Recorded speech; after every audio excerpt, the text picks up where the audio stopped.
This is New Rural Virginia, reclaiming rural leadership through conversation featuring real voices, real issues from the heart of the Commonwealth.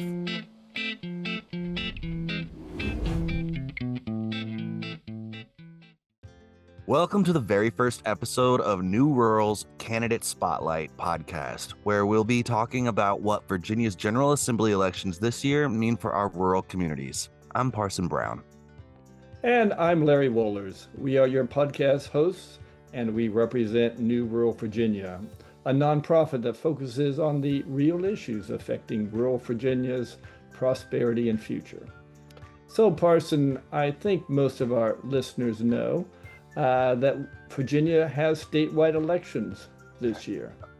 But what people may not be focusing on is that these might just be the most important elections Virginians have seen in decades. Why? Because of what's going on right now in Washington. Because like it or not, Trump and the Republicans have decided that a lot of important work that the federal government has always provided for those of us here, like supporting our local schools, our farmers, our communities hit by natural disasters, or those of us who need healthcare coverage, they've decided that those programs and that support just is going to happen a lot less. And in some cases, that support will be eliminated entirely.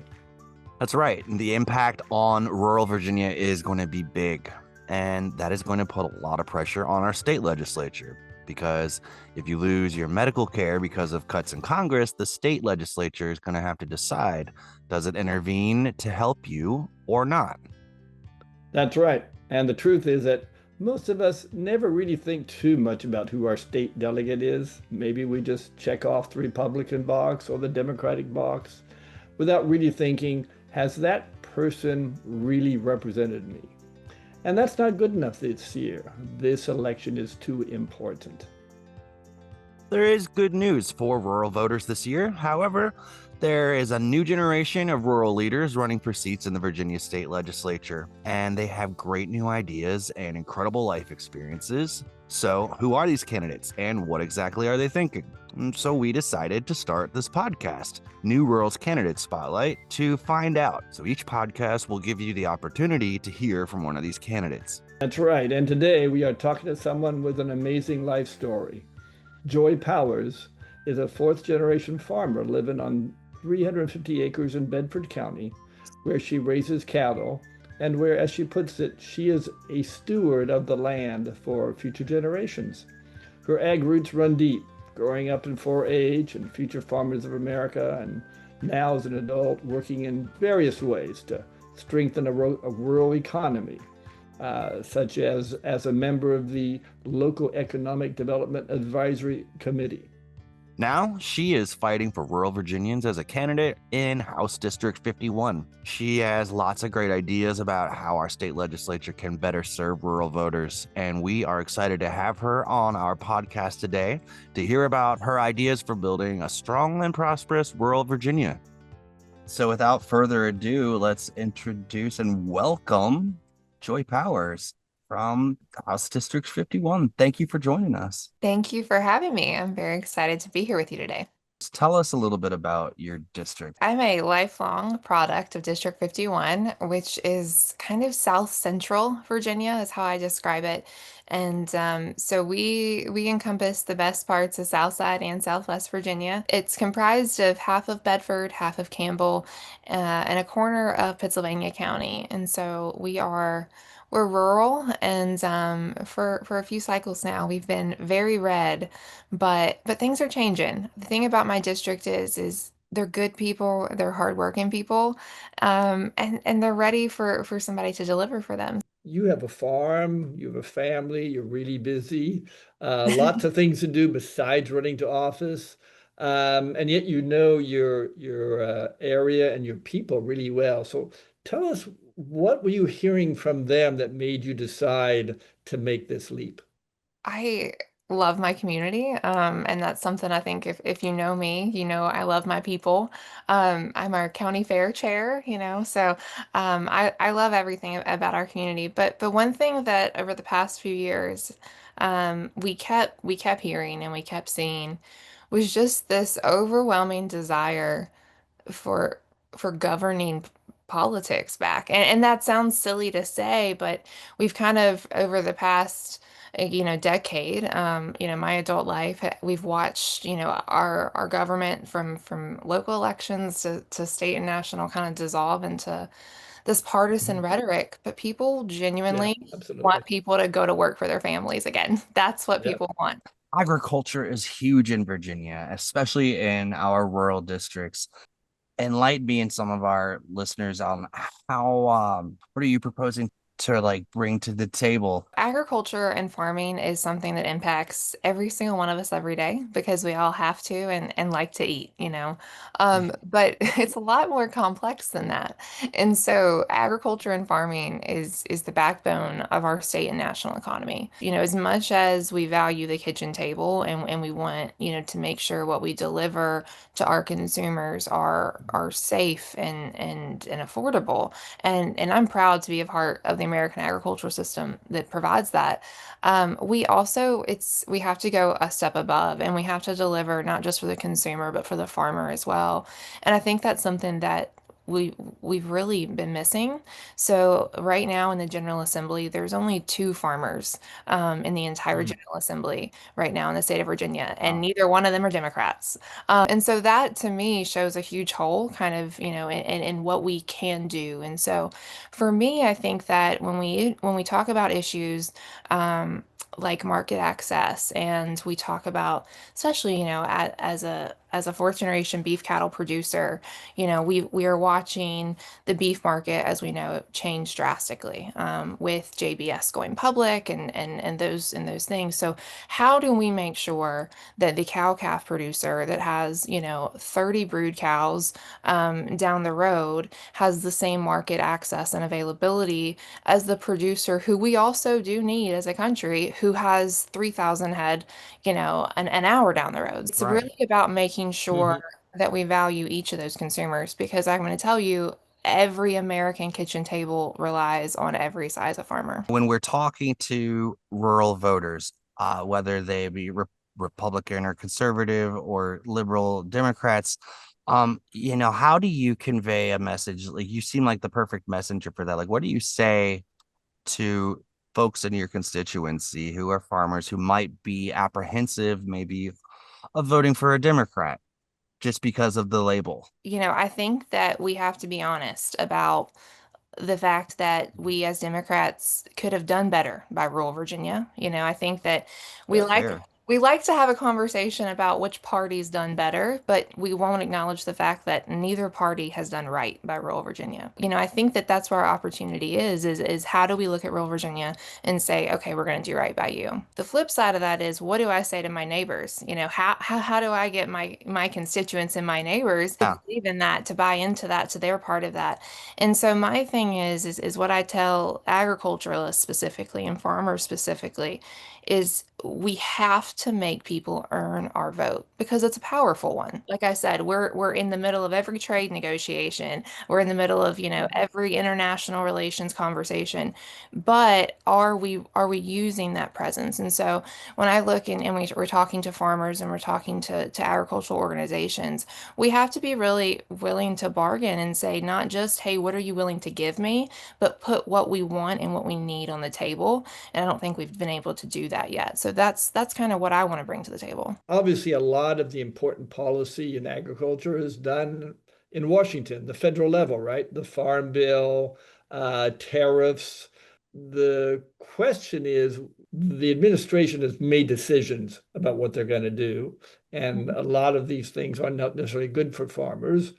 What can the state legislature do?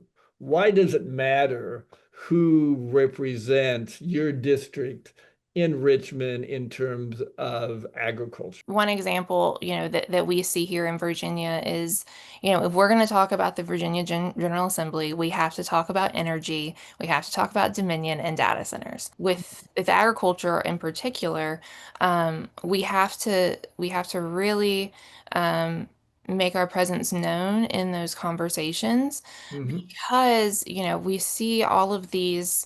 Um, there's opportunity. People see jobs and good paying jobs that come with data centers, but we also have to make sure that we're not replacing, we're not killing economies that our local economies, our state economies rely on. One of the things that the Virginia General Assembly could have done this year was to require all data centers, and solar facilities to be able to list, what those environmental, agricultural, and industrial impacts are before they enter communities. But it was Hmm.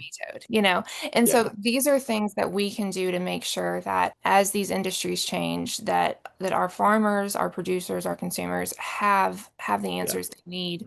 Yeah. There's also things that we can do.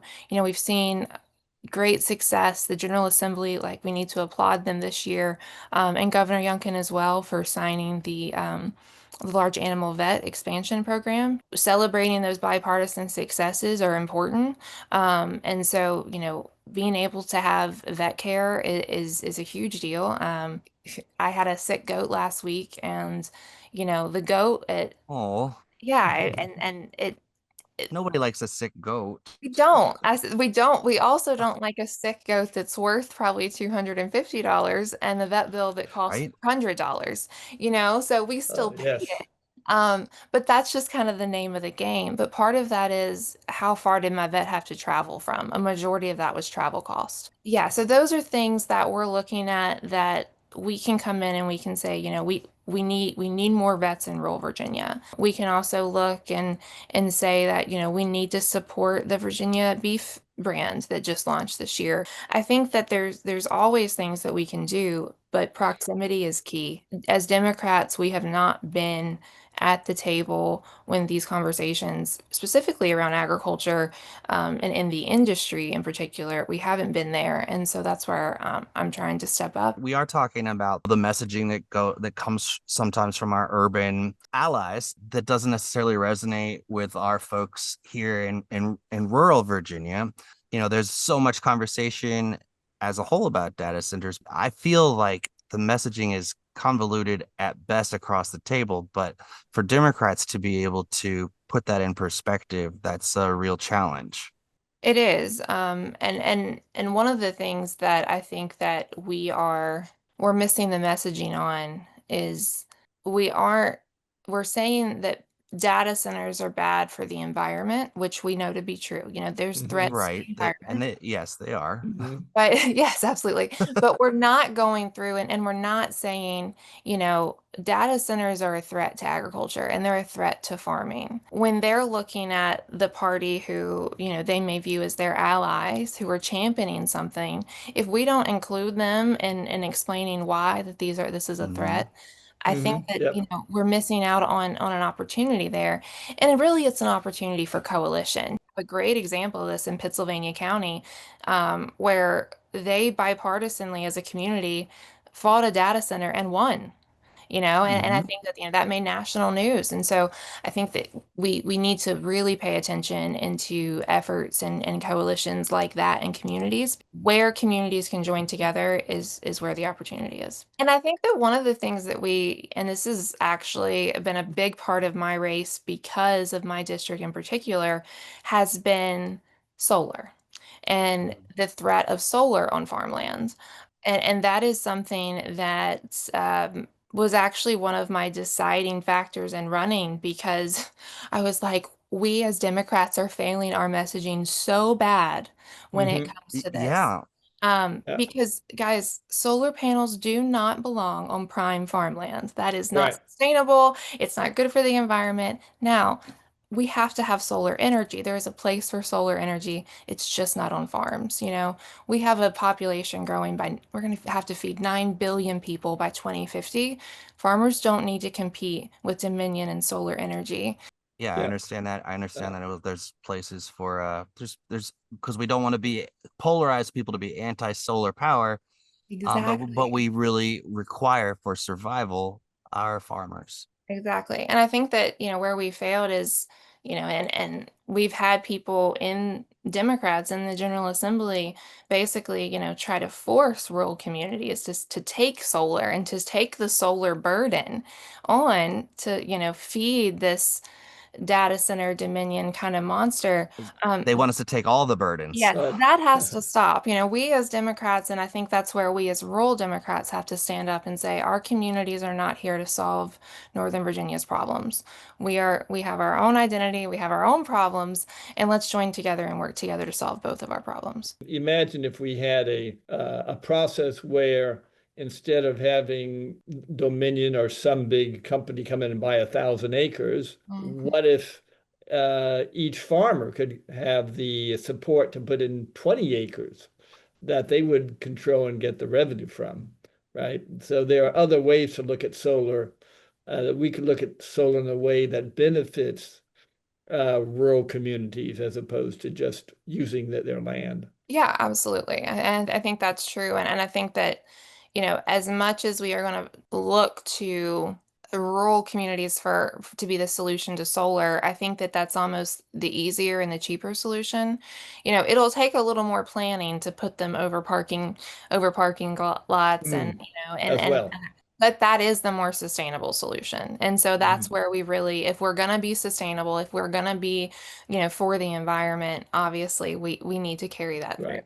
It's clear here why we need farmers in the state legislature. But you also have a family, you're a mom. So tell us about what are the challenges and opportunities for schools in your district? I am a proud parent of a 5-year-old who will be starting public kindergarten this fall. Oh, Um, awesome. yeah, so it's all very, very fresh and very personal to me. Um, but you know, with that being said, you know, I've had a lot of conversations with, you know, peers and my son's friends' parents and things like that. And it's interesting because everyone values schools. I think where the challenges and where the differences are coming in is a lot of conjecture about vouchers, about school choice. For me, you know, I think that what I always tell people is when we're talking about, you know, the future and schools and school choice in particular, school choice does not mean you get to choose whatever private school you want your child to go to. School choice allows schools to decide whether your child is worthy of them educating or not. And Mm. and that's And particularly personal to me because, you know, Yeah. I adopted, my son is Black. I adopted him through the foster care system.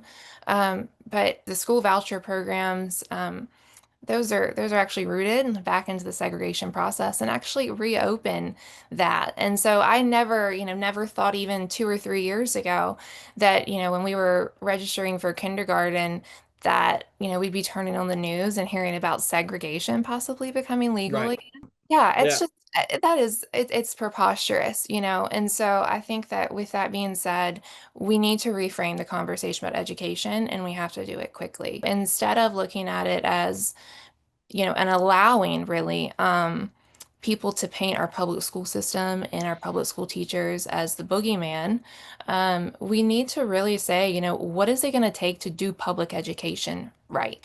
When we look at just economy and our country's viability and security and our future, our competitors, our who are supposed to be our national peers, they invest into education. And that is not something that we can slack on. So what does that mean for Virginians? We as Virginians are in kind of unprecedented territory when it comes to education because we got hit with the first whammy, which was all the federal cuts that everybody got cut, and then we got hit with that second punch, and that was the federal workforce cuts in DC. And you might be like, Joy, your son's going to school in Bedford County, Virginia. What does that matter? But actually, it's the way our school funding formula works.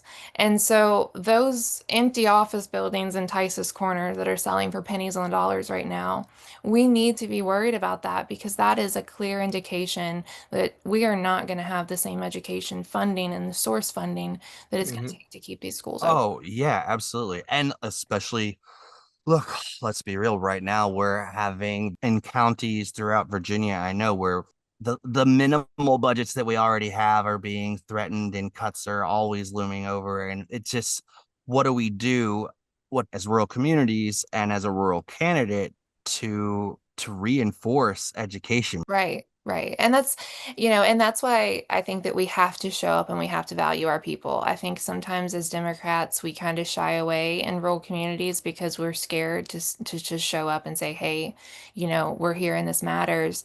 But, I tell every Democratic committee that I talk to that they need to be at every school board meeting they can. If you want to know the front lines of our future, it's your school board meetings. It's because we have to one support them, but we also have to make sure we have the right people there, who are focused on our kids and not political trajectory and not conjecture, but really have solid foundation and understanding of education. And right now, in my home community, we have my seat actually does not have a candidate on the ballot for either party for our school board. So it's just going to Mm. be, That's whoever gets just the most. sad. Isn't that Yeah. sad?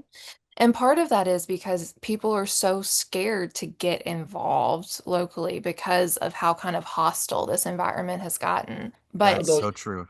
but it's time to step up and just do the work. And so I think yeah, that, that's something I never thought I would run for public office. And in fact, I told quite a few people that I wouldn't.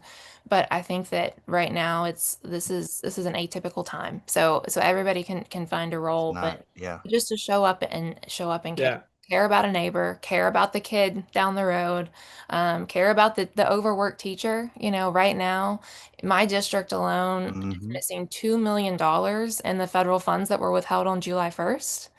mm, So, say a prayer for your yes, administrators and your principals and your teachers trying to figure out, how to fund special ed come school opening. right. So I And think that that that's is going to be a going on. huge challenge for the state legislature, right? Absolutely. Terrifying and Because infuriating.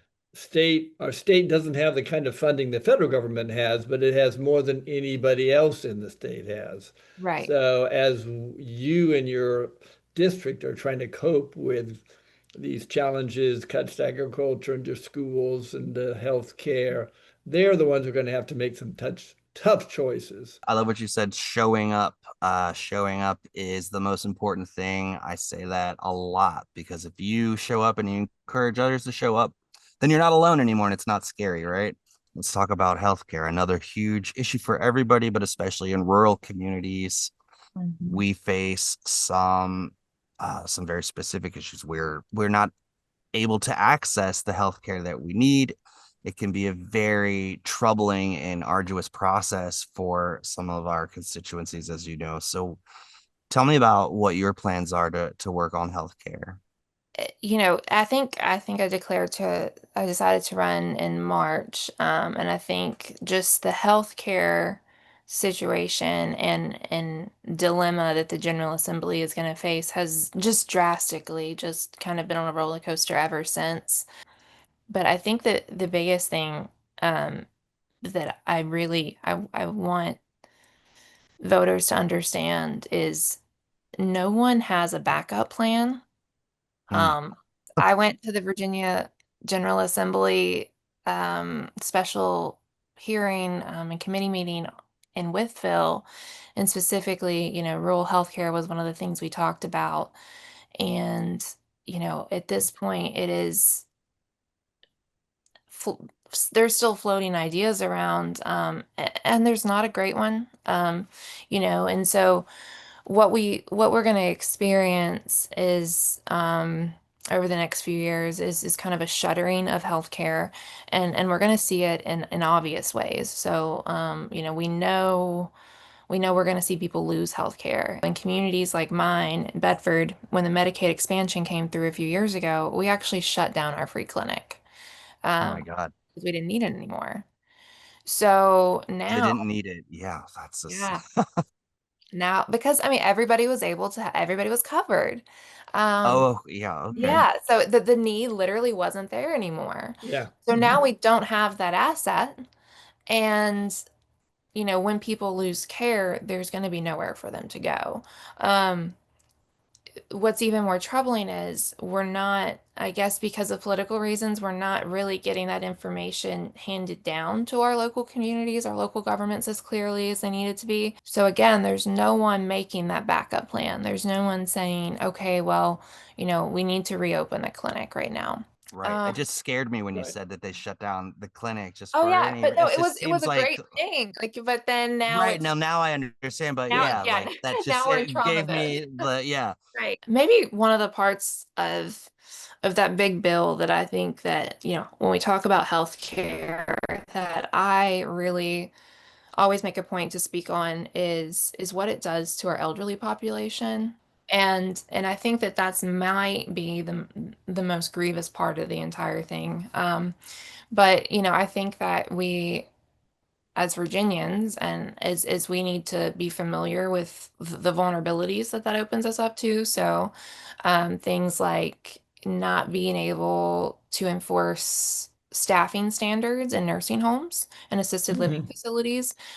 We know that's going to result in casualties. Of course. Yeah, and Hmm. so, we as leaders in Virginia, we need to be able to be honest and communicate what we can and do, what we can and can't do. If the federal government has hindered us, then we need to be able to say, we can't enforce these standards. But on the flip side is we need to have a General Assembly who's willing to look at that and willing to say, what protections can we offer our neighbors? What protections can we offer, the people who count on us and pursue Hmm. those? And so Right. we need to look for the loopholes in the bill that they left us, and we need to find the ways that we can step into the healthcare system and put those protections back in place. And so it's not just an issue of who is and isn't going to be insured, and what isn't and isn't going to stay open. But we also need to make sure that we're considering what that bill did to the level of care, Right. especially to our vulnerable Right. community. And Right. illness is not partisan. The care that's required for is across the board for everybody. One can argue it was a cynical decision in Congress to postpone most of these cuts until after the next congressional elections. From a state standpoint, the silver lining is whoever we do elect to the state legislature is going to have a year to think about how do we protect people, Right. not from all of the cuts because they can't do that, but try and reduce the amount of hardship and pain. Right. And that's why I think, and I encourage voters to really look at the character of the voting history of their representatives. If you have somebody who has always voted against funding every healthcare, Hmm. option, that person being in charge of deciding whether your healthcare gets funded, or whether your child's does. And so I think that, really thinking past party lines and trying to see who people are, through their voting history. Right. I think people are going to surprise you. I think Hmm. that Virginia voters are going to put people on notice. Because like you said, Larry, it was an interesting move them putting off some of these and kind of laddering some of these impacts, but it was also kind of insulting. You can also Hmm. lining up how you're going to Oh, screw blatantly over insulting. Yeah. based on your election cycle. Hmm. The rural and American voters are gonna know, and they're gonna be able to read through that. So They're a lot smarter than that. Yeah. they are, they are. You have a huge area, it's not highly dense in terms of population, which means your infrastructure is really important to you. My district is a good example of just untapped potential when it comes to infrastructure. We've seen a lot of really great projects like indoor agricultural systems and things like that go into Southwest Virginia, Southside Virginia. My district, we haven't seen any of that. Our representative has kind of taken a different route and pursued different things. So, getting elected to District 51, I think that I would like to, again, focus on getting some of those options, some of those industry investments back into our district. There was an indoor agricultural facility that went in actually in Southside in Pennsylvania County. And so we've seen a lot of growth in the area of Pennsylvania County that's not mine. We almost had a Ford plant. We lost that for some partisan reasons. So that's the kind of thing that we missed out on, was an entire Ford plant coming to Southside Virginia. Yeah. And so, that is kind of the cost of some of these partisan things.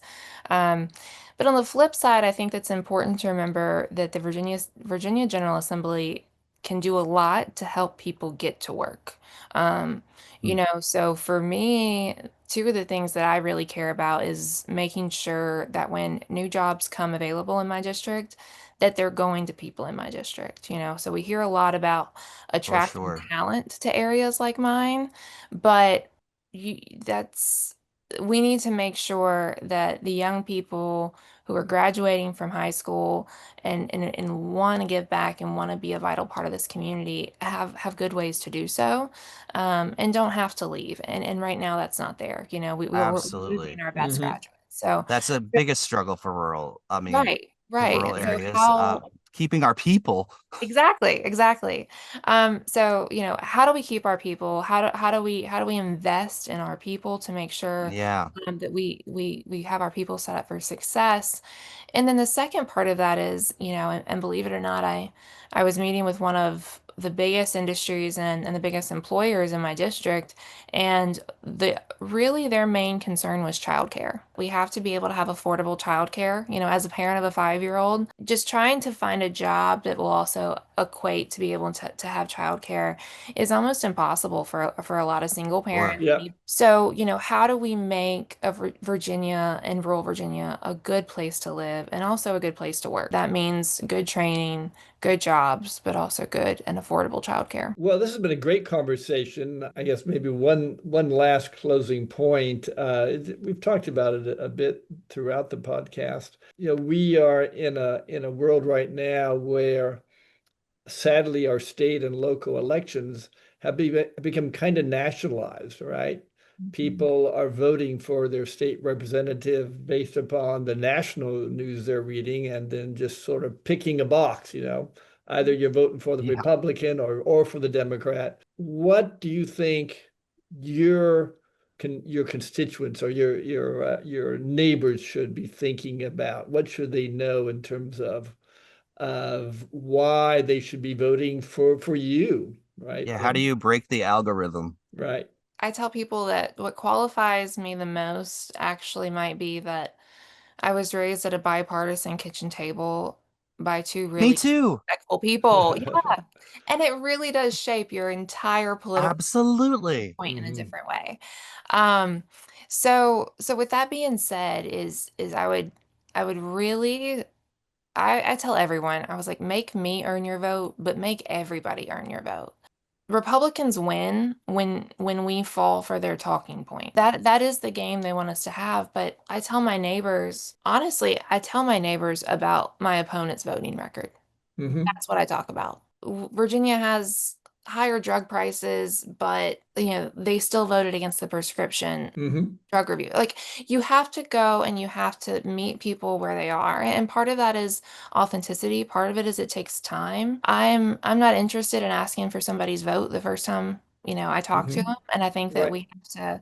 we're stronger when we use people's voices. In this day and time, again, going back to that bipartisan kitchen table, and Parson can probably Hmm. attest to this too, is what I know now is that MAGA is not conservative. We're having a different conversation. And so, Yeah. we're blowing up the deficit, we're cutting services, we're doing all of these things, and and just welcome people into the conversation. Because Hmm. there's a lot of people frustrated about a lot of things. Don't tell people that what they're frustrated over is stupid or not important, because you don't know their perspective. The thing is we have to build a ship for everybody, but then we have to tell people make people go to work for you. Don't tell them. The job of the General Assembly is not for political grandstanding. The job of the General Assembly is to make Virginians' lives better, easier, to have more A- opportunity. Amen. Absolutely. Hmm. Let's get back to work. So, Yeah. At our kitchen table, we would, and the older I got, we would start to sort of disagree on things, but it was always about being good to each other, being a good neighbor, being a loving family and taking care of the people around us in our community. That's the right. bottom line, Yeah. especially in rural areas, right? Yep. Yeah. And honestly, what I'm seeing is there's a lot of rural voters who will cross party lines for someone who Hmm. will show up and talk to them. Hmm. Yeah. Yeah. Democrats haven't been showing up. We've got to show up. We've got to do the work, but there's a lot of opportunity there. Well, thank you Yes. for showing up here Yes. and for speaking with us. I'm so excited and I wish you the best of luck with Thank the rest of your campaign. you. Yes. It's So great. for our listeners, your website is joyforva.com. Yeah, They can learn about you. For those who are able, they can donate on your website. I imagine you're looking for volunteers as well. absolutely. So we're canvassing, we're phone banking.